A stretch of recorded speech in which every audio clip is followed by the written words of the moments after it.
Hi, Julia. I'm going to get started in a moment or so. But if it's just the two of us, we can actually use the moderation feature where you can actually share. And we could just kind of have this more as a conversation. But we'll give people a few moments to hop on here.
All right. Well, for sake of time, we can go ahead and get started. But if you are comfortable, you can actually request to share your screen and audio too. And then we can just do this more as a conversation as opposed to me talking to a blank space if you feel comfortable with that. Otherwise, I'm also happy to just kind of talk at you and interact via chat.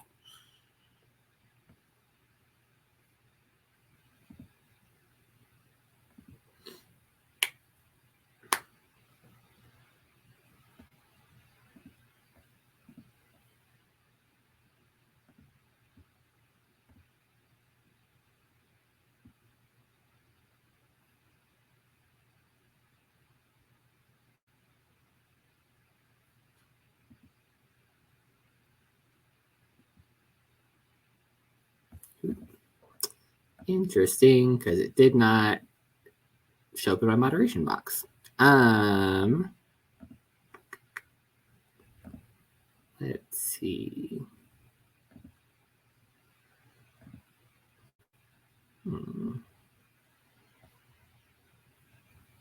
Is there a way to request it again? Because it's just not showing up in the moderation box. So I'm wondering if it's just being funky.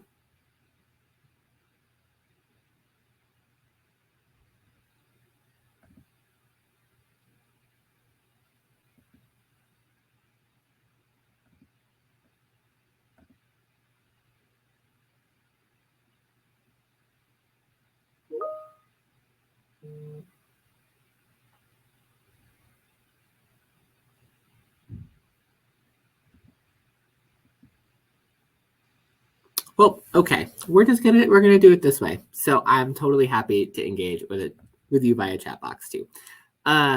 So first, to introduce myself, so my name is Shane Guinan. I use he, him pronouns, and I serve as the Assistant Director for Leadership and Social Justice here at CU Boulder, but I also am serving as the IACUR Art Coordinator, so our region for our student leadership organizations, kind of equivalent to AIMHO.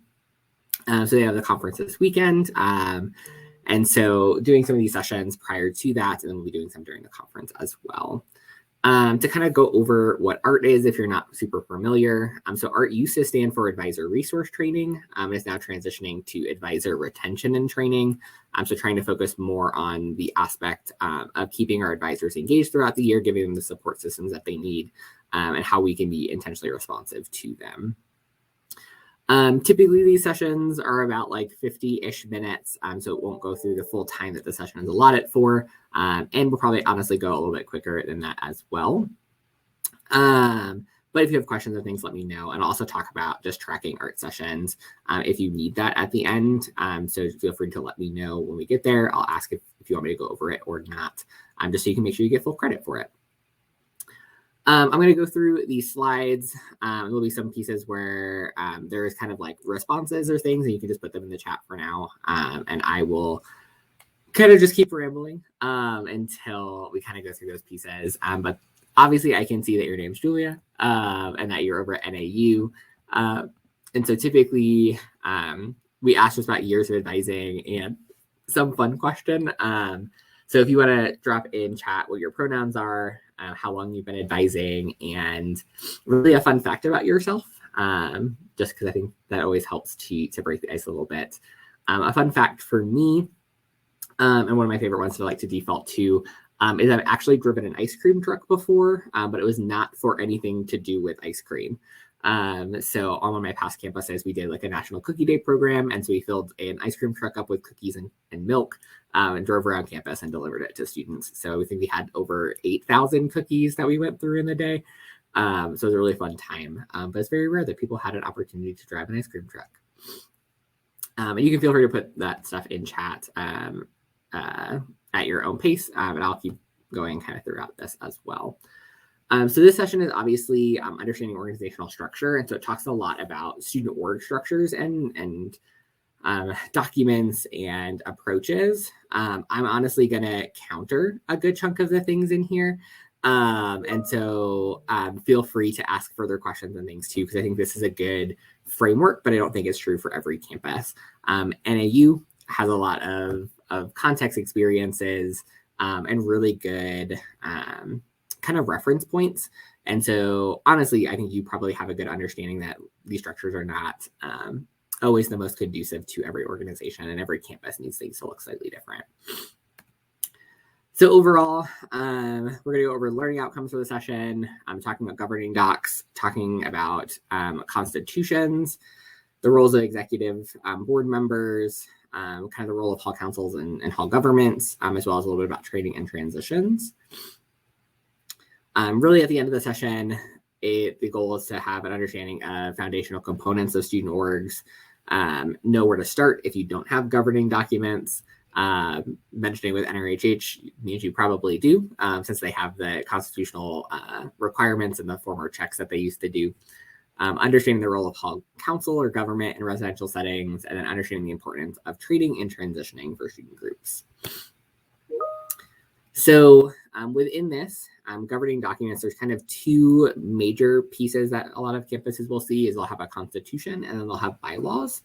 Constitutions really are meant to be more set in stone, so they're not something that should change super often. They give the larger framework, versus bylaws is much more of the day-to-day operations, and so those are going to regularly change. So depending on what different policies come into play on your campus, this is usually where you'll often see like job duties really enumerated for different positions. That might be things that get added in or kind of to expound upon a broad thing. So if you have like a vice president for service, a constitution might say you have a vice president for service who's responsible for coordinating service initiatives for the organization. And the bylaws might say this position is responsible for coordinating 2 active service components and 1 passive service activity throughout the semester, or kind of other variations of that. There could be alt breaks or other things that really expound upon what that larger duty is. Again, bylaws are really meant for like the internal pieces of your organization. And so it's how do you run as a group, how do you operate? It could talk about meeting structures, things like that. So it's really important to have governing documents just to make sure that you have some of those guiding documents and principles that your organization will operate with. Again, it's really helpful to understand the structure pieces. As an advisor, it's really helpful to know, one, how the organization fits into the institution that you're currently at. So NRHH is a good example that it is a more standardized organization within residential leadership programs, because there is that component of what NACUR dictates for NRHH chapters.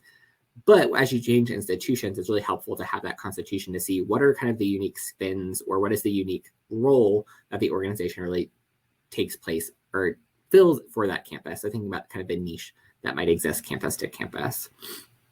It's also really helpful to understand what your role is, which should be in the constitution.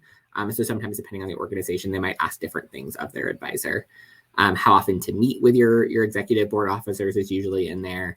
And it really helps to set the mission, purpose, direction of the organization. And so having that clear understanding of like, this is what your organization is saying that you're supposed to be doing. Are you really meeting that expectation or what you're saying that you're doing? Yes or no. The beauty of governing documents is that they can always be updated just to be able to be more reflective of what the organization is trying to do or achieve. So within governing docs, the places to really start, one is finding them. So a lot of institutions will oftentimes not even know where these are located. So sometimes transition really causes this to be an issue. Where if you have a lot of students transitioning, such as a time during COVID, where we know we had less engagement for students, making sure we know where those are and making sure that they're public, because that's really helpful for members and for other folks to get an understanding of what the organization should be doing and how they should be operating. The second one in here is really reading and understanding what those policies are. As an advisor, oftentimes your role is making sure that you're following the policies and guidelines kind of laid out for yourselves, and really getting an understanding of what those parameters are to help our students. But I also think that a really important part of that is helping students to understand when to actually deviate from policy. A good example was last year during COVID, our RHA here on campus had some issues with students that were choosing to leave after they moved on campus and still wanted to be involved in the organization. But we specified it's only for residential students. And so how do you have students that want to continue to be involved and allow them that space, but where you make those kind of negotiations? And so we had some good conversations around when you're in a pandemic, how you understand that these things aren't written for those circumstances, and how can we also make changes to it to allow some of that flexibility. And so we made a couple little exemption clauses for different things just to make sure that we were able to, in the future, if something came up, be able to have some more of that flexibility and have that be more clear in the governing documents.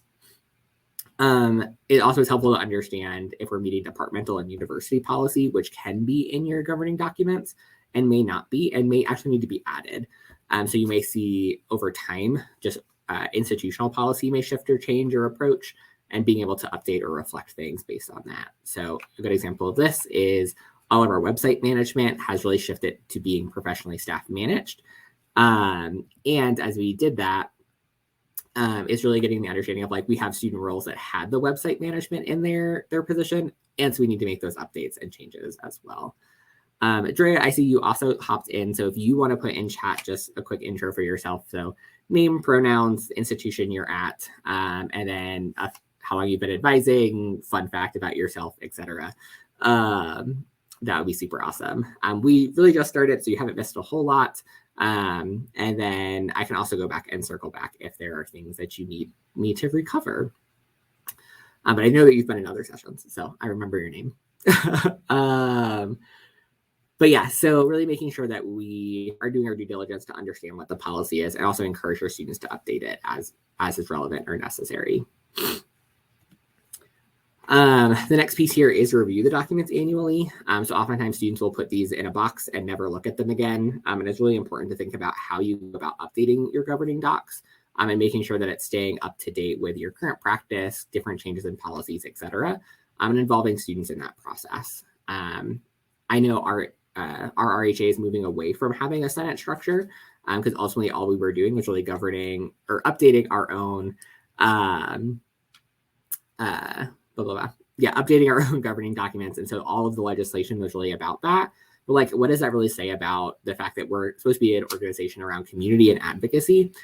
We're really not filling that niche or that role. So how can we shift some of those changes to be more managed by us as a group and asking for approval after the fact? So we did some updates over the summer, brought it to the general membership and said, hey, we made some changes to this document. We just want to re-ratify this. So if you're able to see if there's anything that you disagree with, we can then pass this and kind of move along. And so getting those understandings that sometimes you kind of have to do some more of that management on the back end and encourage that from your students. And that's totally okay to do as well. And the last one in here, I'm going to start with governing docs. I mentioned this a little bit earlier, but being sure to make sure that they are public. It's super helpful to make sure that they are accessible to everybody. So if you just have them lost on a computer network somewhere that your students don't know where to find it, don't know how to get to it, they ultimately are not going to be following it because they don't know the information that's there. So wanting to make sure that you are having those open and clear conversations and really putting that out in the public for just general membership as well. But also if you have different campuses that are trying to do some benchmarking or comparisons, it's helpful to just have that readily available for folks as well. Constitutional topics. So these are some things that you might see in a constitution or bylaws. So election information, so how do you run elections or appointments, or when you have vacancies, how do you take care of those? So having all of that information in there so that students know what the approach is. The purpose of the organization, so why is it even there? What is the niche that it's supposed to be filling on your college campus? Finances, so how do the finances work for the organization? Do they come from a specific place? Do they need to be allocated a certain way? And sometimes this is something that the students are doing, and other times it's stuff that is more staff managed.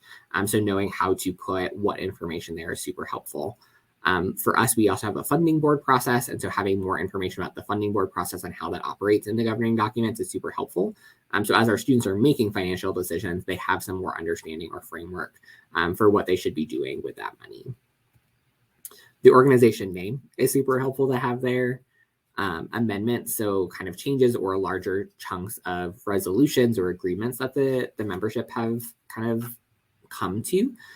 Is super helpful to have that as a section, one, to understand that like these are things that have been changed or added on, but also sometimes they don't fit in other sections of the document. And so sometimes just amendments is a good overarching section, but also how to make changes to the governing document. So what does that process look like? Who do they need to talk to? Is there a specific template or form they need to use, et cetera, et cetera. Membership qualifications. So do they need to live on campus? NRHH, which both of you advise, is super great about having the different membership qualifications as well as membership categories. So getting an understanding of how are we talking about a membership, what different roles or abilities or rights do they have within that member classification. So they understand how they're expected to interact with the organization. The date last ratified, so when this was last updated or changed, so people know kind of that this is the up-to-date version.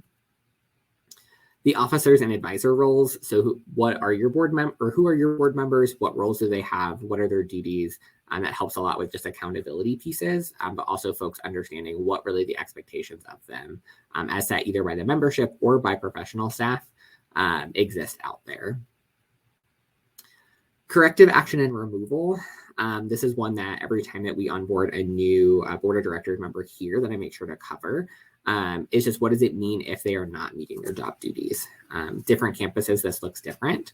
So if it is fully student-led, there's no compensation. Oftentimes you think about removal processes, so impeachments, et cetera.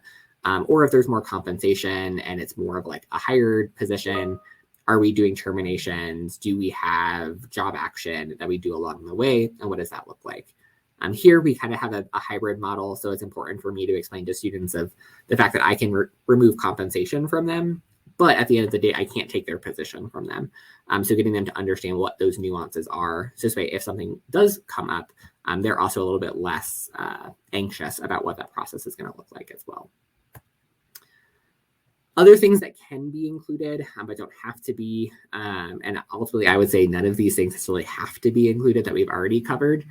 Could be something about equity, diversity, and inclusion. So maybe your campus has an equity statement that it wants for all student organizations to have in their governing documents.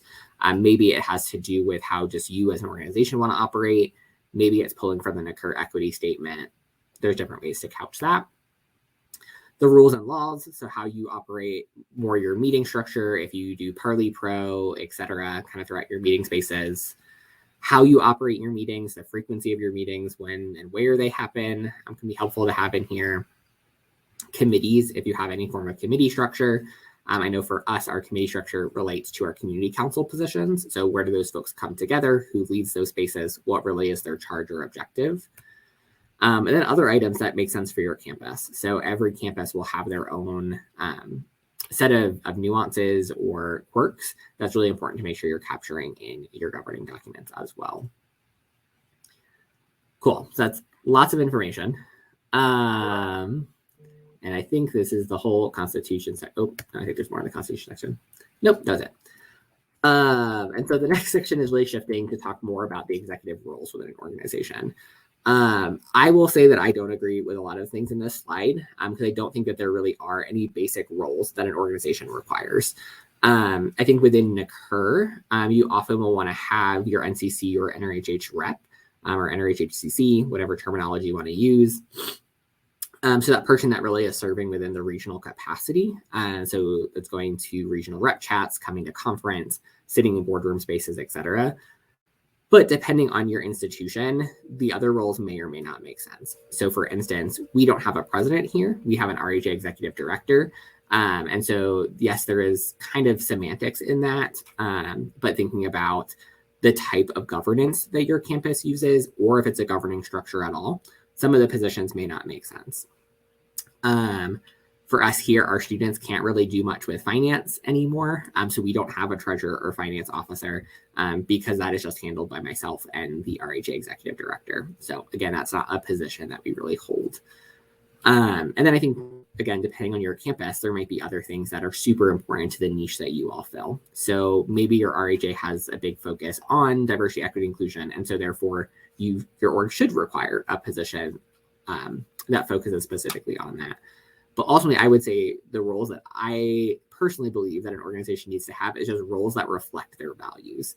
So if your organization says we are NRHH, we focus on service and recognition, you should have roles that directly reflect and are responsible for upholding those values. So values-based positions are always huge for me in organizations because I think you need to put the support for your values first and foremost. This is talking a bit about the value of hall council and government or hall governments. And so they really give kind of an opportunity for our general student body to provide voice, feedback, et cetera, to the department and serve as that liaison oftentimes from the hall to RHA or NRHH or the department, depending on how you utilize them.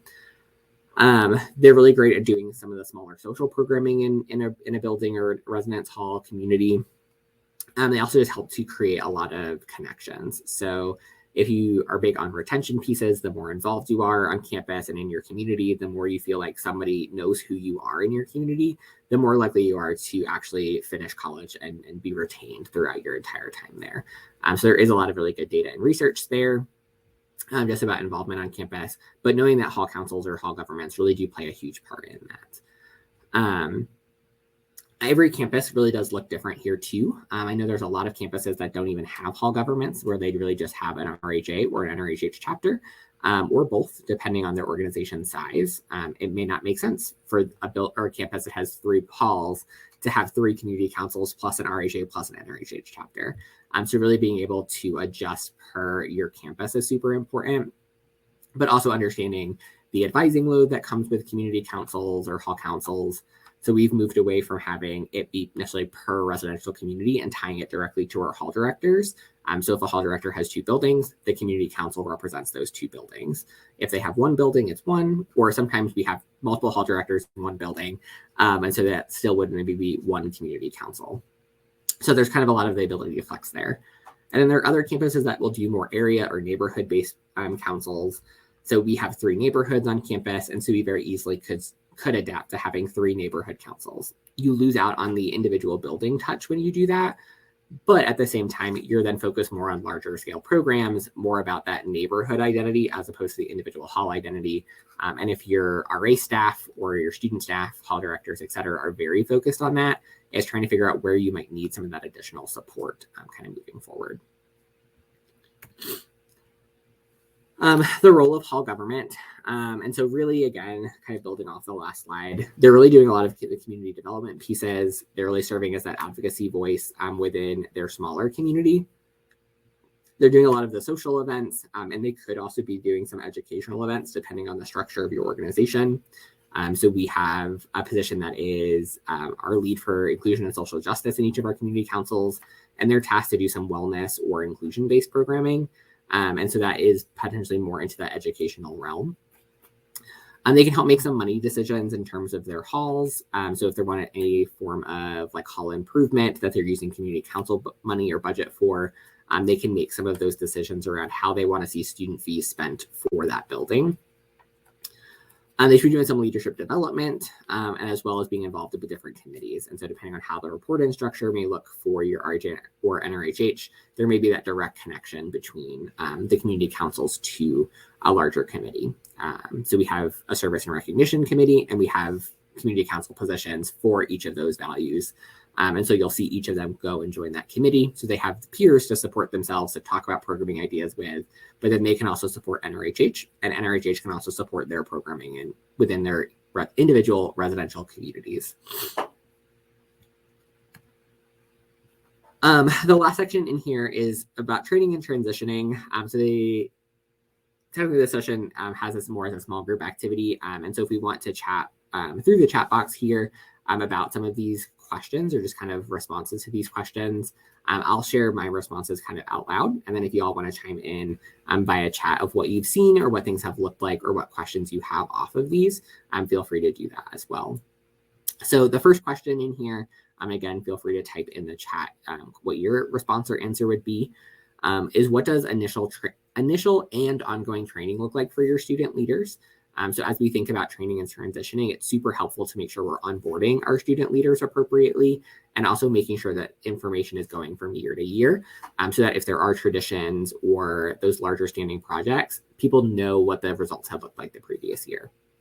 So for us here at CU Boulder, we do training alongside our RA staff, both in August and in January. So doing some more of that very intentional pieces of how can we get them onboarded to the organization, to the larger of residents' life, but then also doing some more of that position-specific information and planning processes.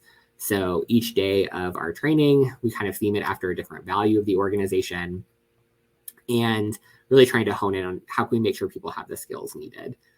Usually in January, we do more of retreat planning pieces as well. So really trying to take some of those moments to think about who we are as an organization, how do we reflect or review on that, and what do we want to do moving forward. I think a super important part of that is making sure that there's like a scheduling process, or how are we making sure to benchmark some of those more important dates for ourselves in advance. So we're not waiting until a week before the event to say, hey, we're doing an event this date, but how can we think about the semester as a bigger picture there as well. I also recommend, if it's possible, and I know COVID has thrown a wrench into this for many campuses, of being able to get away during some of these trainings. So doing a lot of that relationship team building moments is definitely super helpful.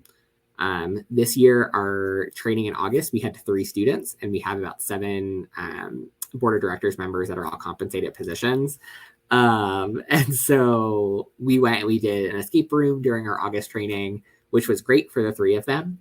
Now we're at a full group of 7, which means 4 people didn't go through that training process. And so we need to adjust kind of what our spring process looks like to make sure we're doing a lot more of that team building again when we're coming back together and reforming for the new semester.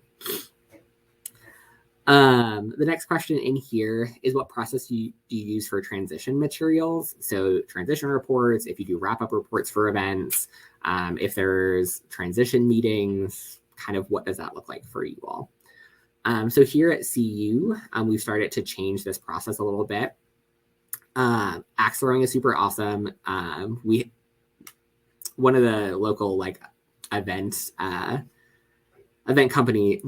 rental companies that we use here, we actually brought a portable axe throwing thing to one of our fall welcome events that RHA did, which was super fun. So I do recommend it because it is a great thing.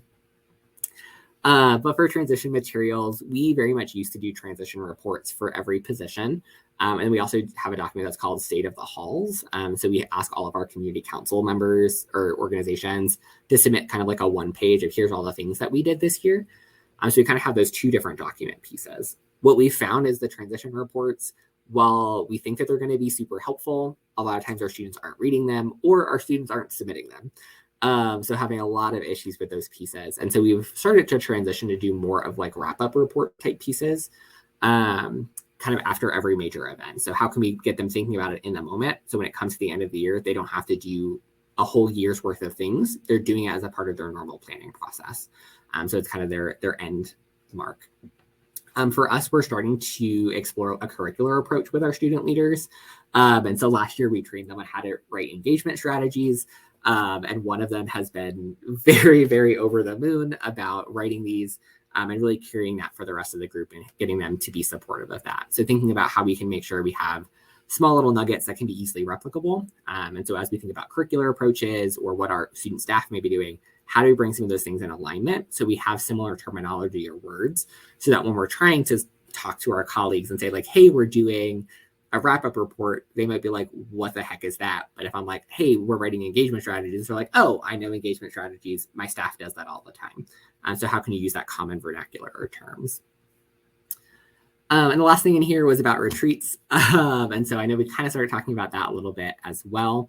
And so here, over the last couple of years, we actually haven't really been doing our larger retreats. So we used to do both a fall and a spring retreat for all of our community council members. And due to various different planning hiccups from some of our students, we just haven't been able to do that. And then COVID happened. And so that kind of threw a wrench in most of those pieces as well. So we've kind of shifted to do more intentional training pieces on campus. But for the spring, we're looking at how can we continue to do some more retreats or things off campus, just provide more of that social connection point for students. At the end of the day, we know that having the fun aspects of these organizations is super important so that our students feel invested in the org and that they feel like they want to continue to be involved moving forward. I definitely recommend the retreat piece. And I think the hardest part is always the funding moment. But depending on how your organization operates, maybe it is a membership event. Maybe you just call it something slightly different. But really at the core components, it's how are we doing some team bonding, team development pieces, and maybe how are we doing some longer term planning or visioning components as well, and getting everybody involved in that. I think oftentimes we focus just on our board structure for doing some of the planning pieces, but it's just as important that our general memberships are involved in conversations around where they want the organization to go over the next few years, and what do they want the organization to look like. I think retreats are also great when you do have a lot of folks that are also RAs and have a training process at the same time. And so trying to figure out how do you build some time in after the normal training process to do some of that retreat. So maybe you do some training with folks that aren't RAs or aren't having some of that experience. And then maybe a couple weeks later or after the semester starts, when things maybe start to slow down just a tiny bit, to be able to go off campus for a day. Maybe you do an overnight if possible, but having some of that intentional time to be like, hey, we just want to dedicate this 4 hours, 8 hours, whatever amount of time to focus on us coming together as a group. And if you can't go away, so we oftentimes will go to a YMCA here in Colorado in Estes Park, which is like an hour away from CU. But sometimes it could be as simple as like going to the library or finding like a park, or maybe you do a hike for part of it. And so then you're at like a gazebo or something there. So trying to think about just different spaces to get outside of our normal operating space. Because I know sometimes we can be confined by a room and how our thinking works there. And so if you mix it up, it oftentimes allows people to get more creative, more flexible in the ideas that they have, and really going outside of their normal thinking space, thinking box is not a real thing. But thank you all for responding and engaging as well with this. This next one is kind of similar as doing kind of this discussion piece, but talking about kind of your campus structure. And so it's asking kind of a couple of the questions is, one, does each hall have a hall council?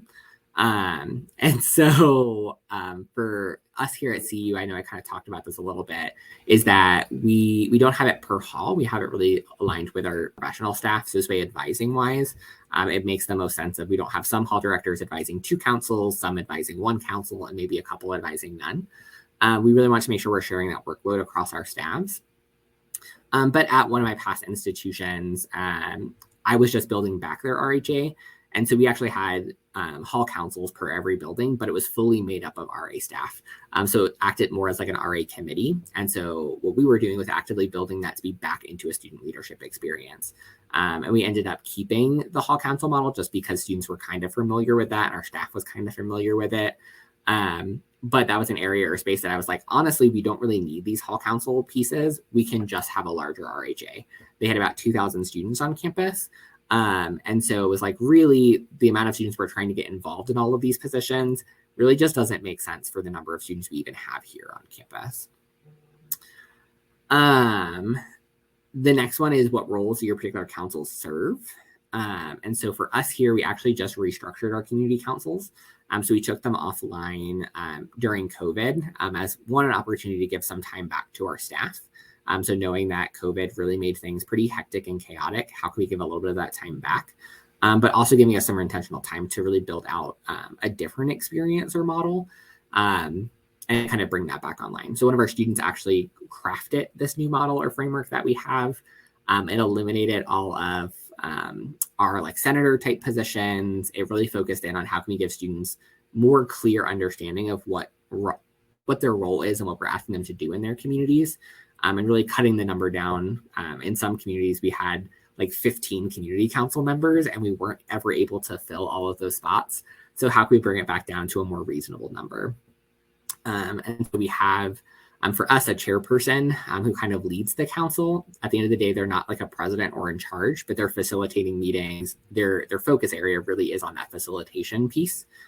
We have leads for service and recognition that directly report into NRHH. We have a lead for social connections who does a lot of just like social programming in the building. We have a lead for Spirit and Traditions who does a lot of our signature events, but also how do we build up Hall Pride, do some Hall intramural teams, et cetera. And then we have a lead for advocacy and a lead for inclusion and social justice that also work together so that they can really focus on how do we make this a better campus community for everybody. Yeah, and exactly. So I think it's super helpful sometimes to have that structure where they can really build up what makes sense for themselves. I think the hardest part is always when you have a big organization and you don't fill positions. There's also this kind of idea of like, well, why would I want to join this? There's only one other person here. Like they're supposed to have 7 people. Why? And so I think really being able to adjust that for your campus makes a ton of sense and how you want to operate.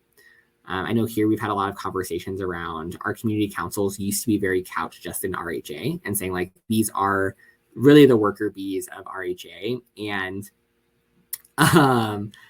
And ultimately what that has done is it really isolates the support and the ability for them to work with NRHH, as well as our sustainability program that we have here within Residence Life. And so it's like, how do we bring this more central to support the larger and the broader, and also make sure that they're getting support from multiple avenues. So that's been a big part of our conversation with the restructure too, is how do we really get everybody represented here and make sure that we're giving them the proper support structures that they really need. And we still have councils that are struggling for recruitment and trying to work through what are those reasons, noticing if there's been trends over years, despite changes and restructures, kind of what do those things look like, and trying to, I think for the spring semester, just gather more data around how we can continue to improve them, the structure, the model, and make it make more sense for our campus. And so it seems like everybody has hall councils. And so the last question was just, if you don't, how do you still meet some of the needs there? And oftentimes where I've seen institutions that don't have hall councils, they're usually smaller campuses where their RAs are doing a lot more of that social connection piece. Maybe they're not as curriculum focused, so they're more focused on the community. Versus I think larger campuses that do have curriculum, oftentimes they're really relying on the student leadership pieces to make that community driven approach. Cool. So these are some other questions to ponder. And so you don't have to put these in chat if you don't want to, or if you're like, I have a really good thought on one of these, feel free to add it. But some other questions to be thinking off of is, what are some of the problem areas that your organization needs some advisory assistance in dealing with? And so that could be more policy things. It could just be asking yourself of like, really like, what is my role here? Where am I seeing kind of those struggle pieces, or kind of where I'm giving a lot more advice or less advice? And maybe that is something that you need to be able to adjust your organization or purpose moving forward. Maybe it doesn't make sense to do something anymore because you're spending a lot of time as an advisor doing it, and the students aren't really spending a lot of time doing it or don't really understand it. And ultimately, if it's not a student-led initiative, why is the student organization having this as part of their purpose or values? So being able to ask some of those tough questions. The next one is here, can you explain the importance of RHA or hall council or hall governments to students on your campus? So I know recruitment is always one of those really, really challenging pieces for a lot of our students of how do we recruit folks. And so really getting them to think about what are their elevator pitches, how can they redefine their purpose so that it is something more bite-sized or palatable, just to be able to explain to students. I know this past year we used to have about like 8 different values within our mission statement. And so we're really getting them to parse it down to about like 3 or 4 that really are more reflective of what they're doing. Because ultimately there was so much stuff that they were really not telling students what they were getting themselves into. They were saying, hey, we're a governing body. And then in practice, they weren't doing legislation. They're like, hey, we care a lot about scholarship and your academics. And then didn't really ever have conversations about that in their spaces. So it's like, how can we really adjust so that folks know who we are and what we do? And the last one is in here is just how are you celebrating the small victories that happen as you're working through issues or concerns? So oftentimes I think we think of just the celebration as end of year ceremonies or end of semester kind of recognition, but what are the small things that you're doing just to increase motivation and retention pieces? So there's another art session. It's called, oh my gosh, it's not recruitment and retention. There's motivation and recognition, I think is the one I'm thinking of. But it really goes into that idea or that topic of how are we keeping folks really engaged in what they're doing? How do we think about the different types of motivation and really getting them kind of engaged or excited going forward?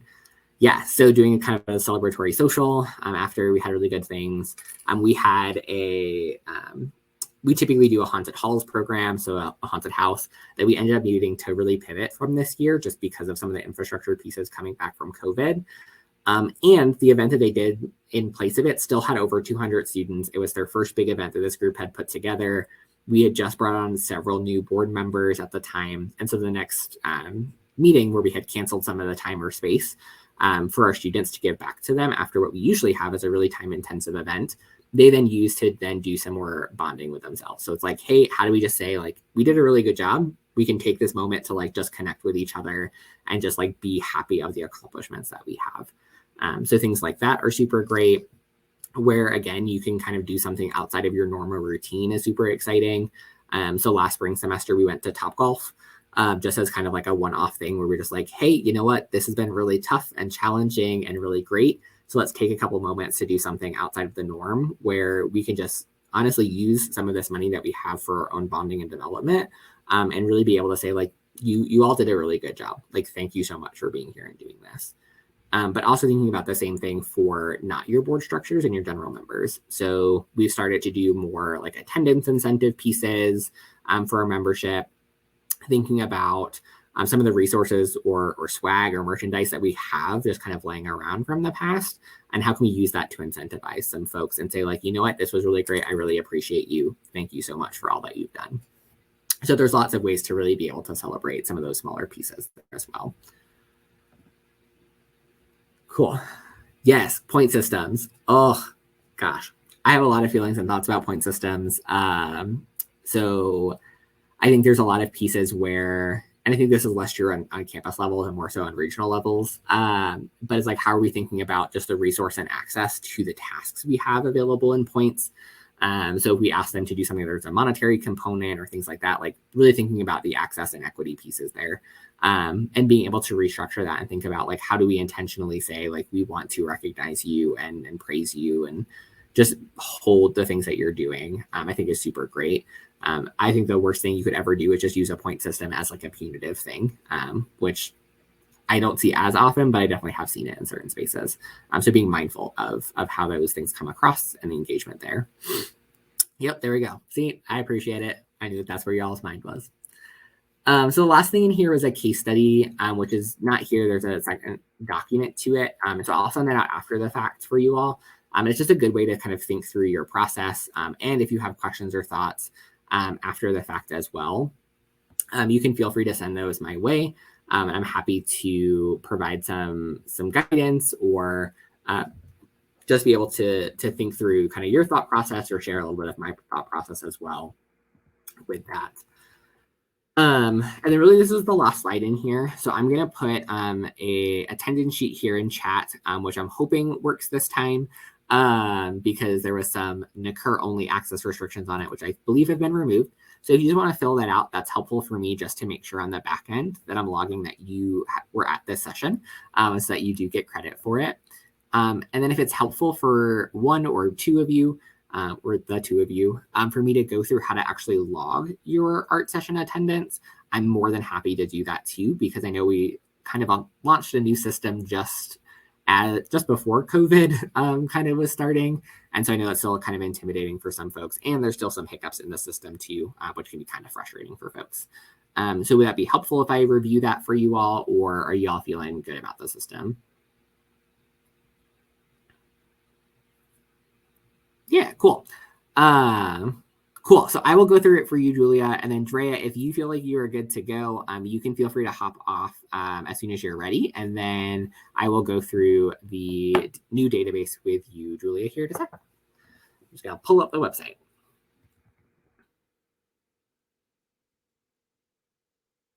Okay, so I'm going to put the website here in chat. And if it's helpful for you to follow along, you can feel free to do that as I go through it. Ultimately, we do encourage folks to use their personal email address when they sign up for this, just because if you do change institutions, it's helpful to have the account follow you and not have to use an old login information. But if you've already created one or done other things, it's totally fine. So I'm going to change the screen that I'm sharing.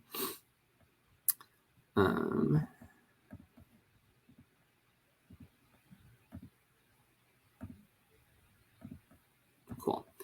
So when you go to the website, you should kind of end up in this landing page once you're logged in. So this is just the About page. But this is the database that they unveiled about 2 years ago now, I think it was. But again, hasn't been super accessible for a lot of folks.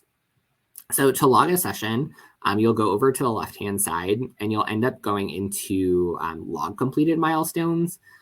And so when you click on that, you'll have the option to select the session that you attended.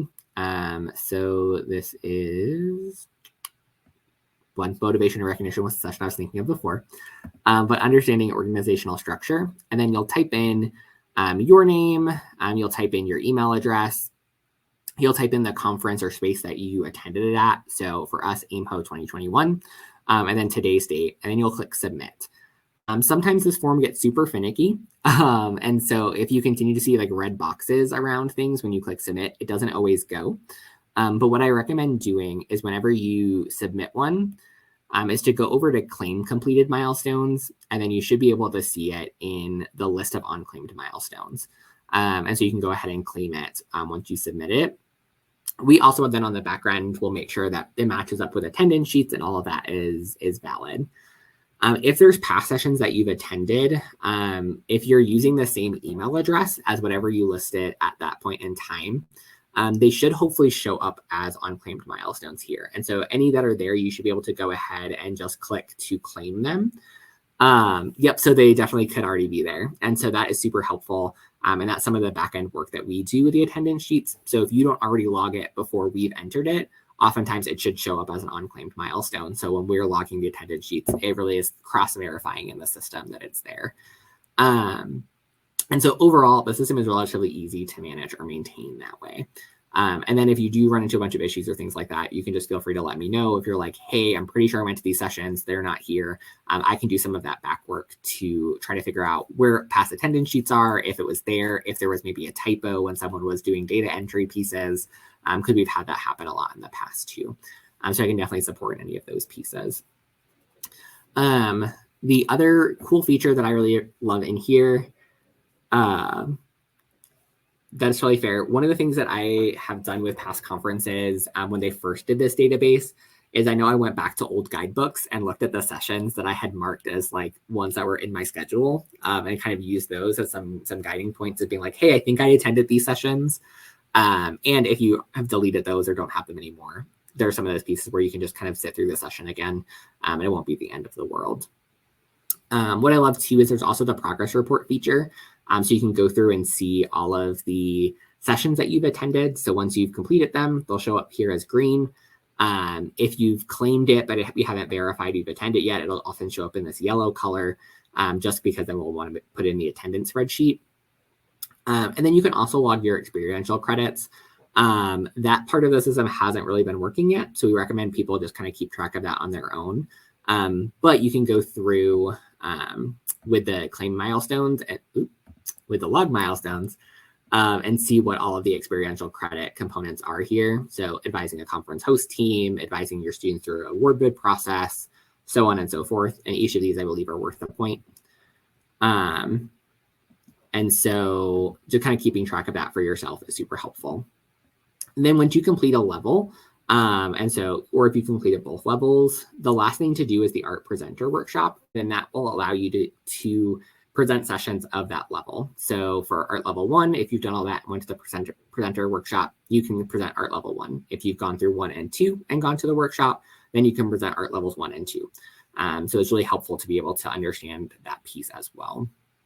This year, we're trying to do a lot of work to make sure that folks get caught up in this year and get their completion, because this year we're starting a little bit of a revamp with art. So I mentioned at the beginning of that transition to retention and training. We're also doing some of the pieces to restructure how the art curriculum works and operates, just to make it be more intentional for a lot of our advisors that we have. So we know we have a lot of advisors that have been around for a few years that have maybe gone through the session and don't continue to engage with it.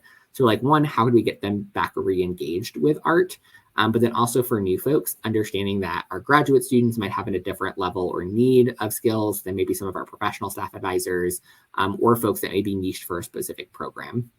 So right now there's about 2, I think, NRHH related sessions in here, but how do we expand to maybe have an NRHH track, right? How do we have more intentional developments around those specific programs? So my hope is that there's a lot to come, but in the meantime, we're like, as much as we can get folks caught up and get them ready this year is definitely our goal. And so if you hadn't received an email from me already, I will also forward it here after the fact. But we have a lot of sessions that we're doing virtually. So one, we did about 4 here at AIMHO. Our NACUR art consultant is working to present all of the art level 1 sessions virtually before the end of December. And then at our conferences, I'm working to do pretty much the same to make sure that we have all of the sessions presented multiple times throughout the year. Awesome. If you're going to be at the ones this weekend, Saturday ones, I think I'm presenting all of them. And I believe one of the other advisors is presenting the Sunday ones, which will be super great if he does agree to that. But you'll probably see my face a lot and we'll be on Zoom. And so then hopefully camera and chat features will work a little bit better as well. But if you have any other questions too, feel free to let me know throughout the weekend because I will be working the whole time. But if you don't have any other questions right now, I'm happy to let you go a little bit early here, which is super nice, but hopefully gives you a little bit of time going into the weekend when we'll be working a lot. All right. Have a good rest of your day, and I will see you this weekend.